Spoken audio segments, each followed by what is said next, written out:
ഓണത്തിന് പുതുവസ്ത്രങ്ങളും പൂക്കളും പോലെ തന്നെ മലയാളികൾക്ക് മാറ്റി നിർത്താനാകാത്ത ഒന്നാണ് മൺപാത്രങ്ങൾ. നോൺ സ്റ്റിക്, സ്റ്റീൽ, അലൂമിനിയം പാത്രങ്ങൾ വിപണിയിൽ നിറയുമ്പോഴും ഓണസദ്യയ്ക്ക് രുചി നൽകുന്നത് ഇന്നും മൺചട്ടികളാണ്. കൊല്ലം കരുനാഗപ്പള്ളിയിലാണ് ഓണവിപണിയോടനുബന്ധിച്ച് മൺപാത്ര കച്ചവടം തകൃതിയായി നടക്കുന്നത്.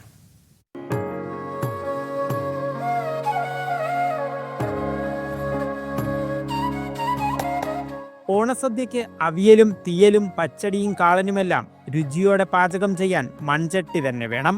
മുൻകാലങ്ങളിൽ വീടുകളിൽ ഓണസമയത്താണ് പുതിയ മൺപാത്രങ്ങൾ വാങ്ങിയിരുന്നത്.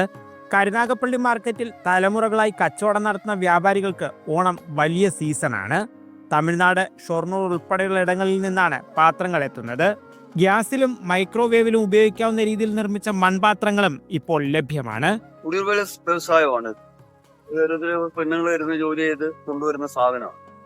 പിന്നെ ഷൊർണൂരിൽ നിന്ന് കൊണ്ടുവരുന്നുണ്ട്, പിന്നെ ആലുവായിൽ നിന്ന് വരുന്നുണ്ട്, തമിഴ്നാട്ടിൽ നിന്ന് 3 നിന്നാണ് ഇത് വരുന്നത്. മൺചട്ടികളുടെ വില 50 രൂപ മുതൽ 180 രൂപ വരെ. ഒരു കാലത്ത് ഉത്രാടത്തലേന്നായിരുന്നു കടകളിൽ തിരക്ക്. പുതുതലമുറ മൺപാത്രങ്ങളോട് ഇപ്പോഴും പ്രിയം കാട്ടുന്നത് കച്ചവടക്കാർക്ക് വലിയ പ്രതീക്ഷയാണ്. നിർമ്മാണത്തിനാവശ്യമായ കളിമണ്ണ് കിട്ടാനില്ല എന്നതാണ് വ്യവസായം നേരിടുന്ന പ്രധാന വെല്ലുവിളി. മീഡിയ 1, കൊല്ലം.